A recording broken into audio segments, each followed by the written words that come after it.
बिस्मिल्लाहिर्रहमानिर्रहीम। Welcome back teachers. आज के हरूफ तहजी जिसकी बारी है वो है हरूफ तहजी वाव।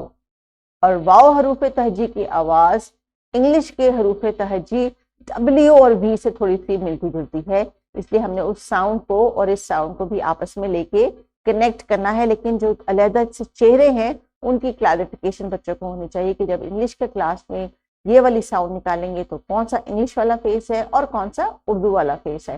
तो चलिए बच्चों, तस्वीर के बारे में सोचिए क्या क्या बात करनी है, और जब मैं आपको कहूंगी कि टीचर वीडियो पॉज करें तो आपने अपनी टीचर के साथ शेयर करना है कि इन तस्वीर के बारे में आपने क्या जाना है। सो टीचर लिस्टिंग, स्पीकिंग, रीडिंग और देन राइटिंग की प्रैक्टिस के तमाम स्टेजेस को फॉलो करते हुए आज हम कुछ नए अल्फाज सीखेंगे और फिर ये सीखेंगे कि इन अल्फाज के साथ साथ और हमें क्या चीज पता होनी चाहिए। तो जनाब स्क्रीन पे देख के बताइए कि सबसे बड़ी तस्वीर किस चीज की, और ये जो बच्चा है ये क्या कर रहा है? ऐसे टेढ़ा होकर क्या कर रहा है? ऐसे करके क्या कर रहा है? क्या करते हैं हम ऐसे क्लासरूम में? ऐसे करके एक्टिविटी करते ना, ये क्या होती है जो सुबह सुबह हमें करनी चाहिए या प्लेग्राउंड में करनी चाहिए? वर्जिश। जी हाँ, तो जनाब वर्जिश को इंग्लिश में क्या कहते हैं, किसी को पता है?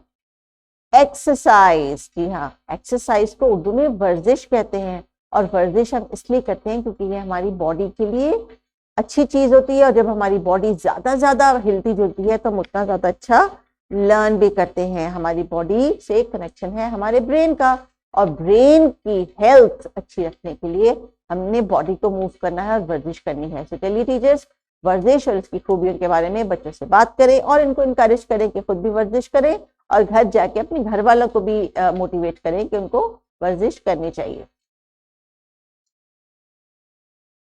जी टीचर्स, आपने प्लेग्राउंड में ले जाके बच्चों से कुछ वर्जिश की एक्टिविटीज जो है प्लान कर लीजिए, और उन सबसे कहें कि ऑल टुगेदर एक साथ एक क्लास की शक्ल में कुछ बेसिक एक्टिविटीज करें जो कि वर्जिश या एक्सरसाइज से मिलती जुलती हों, ताकि ये घर जाके वही स्टेप्स अपने घर वालों से भी प्रैक्टिस करवाने की कोशिश करें। तो लर्निंग बाय डूइंग से ही तो इनको पता चलेगा कि वर्जिश के क्या फवायद है। अगली तस्वीर किस चीज की है? ये आप पहन के स्कूल आए होंगे यकीनन। अक्सर सड़कों पे सिपाही खड़े होते हैं, उन्होंने भी पहनी होती है। ये क्या चीज है? ये है वर्दी। वर्दी, वो वर्दी, वो वर्जिश, वो वर्दी। तो किस किस ने वर्दी पहनी है, किस किस की वर्दी वॉश है, कौन कौन अपनी वर्दी का ख्याल रखता है, और किस किस ने अगर अपनी वर्दी से कोई बटन टूट गया है तो जुड़वा लिया है। और अगर वर्दी का ख्याल रखना आपके जहन में नहीं है तो आप रख लीजिए, क्योंकि वर्दी जो है आपका यूनिफॉर्म जिसको कहते हैं हम इंग्लिश में, या आपका एक ड्रेसअप का जरूरी हिस्सा है। इसको रोज इस्त्री करके साफ सुथरा पहन के आना चाहिए हमें, क्योंकि वर्दी ही हमारी सफाई की पहचान भी है और जरूरत भी है, ताकि हम सब क्लासरूम में एक जैसे लगे। तो टीचर्स जरा वो वर्दी की जो इंफॉर्मेशन है, ये वर्ड बच्चों को प्रैक्टिस करवाइए वीडियो को पॉज करके। तो बच्चों, आपने और गौर से सोचा, आपने कहाँ कहाँ ऐसे लोग देखे जो एक जैसे कपड़े पहनते हैं और अपनी ड्यूटी कर रहे होते हैं? वो तमाम एक जैसे कपड़े वर्जिश वर्दी कहलाते हैं। और वर्दी जो है वो आपको हॉस्पिटल में नर्सेज भी पहनती हुई नजर आएंगी, अक्सर डॉक्टर्स ने भी पहनी होती है, अक्सर यूनिवर्सिटीज और कॉलेजेस में प्रोफेसर्स ने भी पहनी होती है। तो टीचर्स, आपने ये बेसिक इंफॉर्मेशन बच्चों को देनी है। अगली तस्वीर किस चीज की है? इसकी भी शुरू की आवाज वर्क की है। क्या चीज है ये है जनाब वर्क, यानी कागज, जिसको आम अल्फाज में आप कागज कहते हैं। उर्दू में जिसके लिए प्रॉपर लफ्ज है वो है वर्क।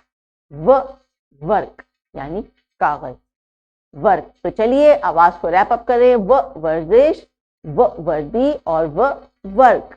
तो जनाब टीचर्स, अभी आपने बच्चों को मौका देना है और मज़ीद वोकैबुलरी वर्ड्स के साथ शेयर करने हैं। किताब के सफ़े पे 2 या 3 सी तस्वीर दी जा सकती हैं, इससे ज्यादा दी गई तस्वीर जो है वो ऑब्वियसली बुक में मैनेज नहीं हो पाती, लेकिन कम से कम ये 3 तस्वीर, इनकी वोकैबुलरी और इनके शुरू में आने वाली आवाज और उसका चेहरा इनके जहन में होना चाहिए। तो जनाब बच्चों, वर्जिश और वर्दी और वर्क की शुरू में जो आवाज आती है वो ये है, और इस आवाज का जो अपना नाम है वो है हरूफ तहजी वाव।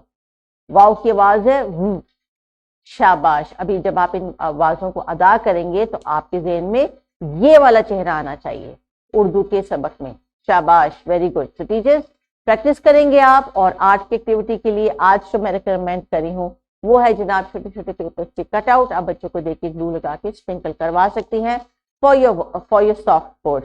और ये तमाम आर्ट वर्क बच्चों का रिसोर्स है, आपने इसको इस्तेमाल करना है, क्योंकि हर वक्त लिखाई ही रिसोर्स नहीं होता, ये वाली तमाम चीजें भी बच्चों की लर्निंग का एक प्रोसेस है।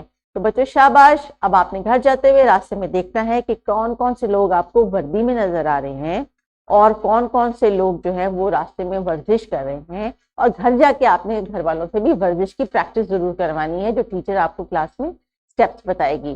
तो राइटिंग के लिए टीचर्स डिस्क्रिप्शन बॉक्स में वर्कशीट मौजूद है, आप उसको इस्तेमाल कर सकती हैं, अपने अकॉर्डिंगली प्लान कर सकती हैं। मेन स्किल जो है लिसनिंग, स्पीकिंग और रीडिंग की, वो इस लेसन में हमने खूब ढेर सारी प्रैक्टिस की है। अपना ख्याल रखिए, अल्लाह हाफिज।